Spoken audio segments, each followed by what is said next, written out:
Hello दोस्तों, आज हम करेंगे कैनन IR-405 का मिनी पैनल जो कि ख़राब हो गया है मेरा। तो मिनी पैनल लगाएंगे, तो देखते हैं कैसे करते हैं। तो देखिए,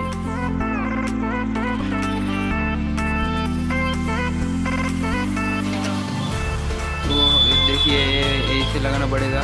यहाँ पर दिया हुआ है, तो मैं सोल्डिंग कर लेता हूँ। यहाँ पर जैसे भी दिया गया है वैसे वैसे वायर को जोड़ना पड़ेगा।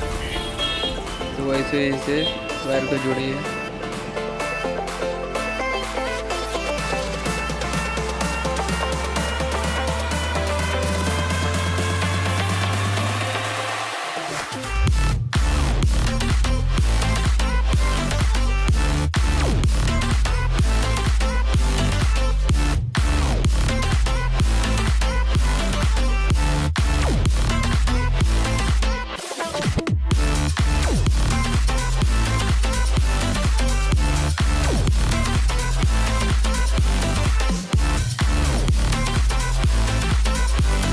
चीज़ वायर जोड़ने से आगे पहले एक चीज़ आपको ध्यान में रखना पड़ेगा। एक वायर दूसरी वायर से कनेक्ट नहीं होना चाहिए। अगर कनेक्ट हो गया तो बोर्ड शॉर्ट भी हो सकता है।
तो वायर को हम कनेक्ट कर दिया है।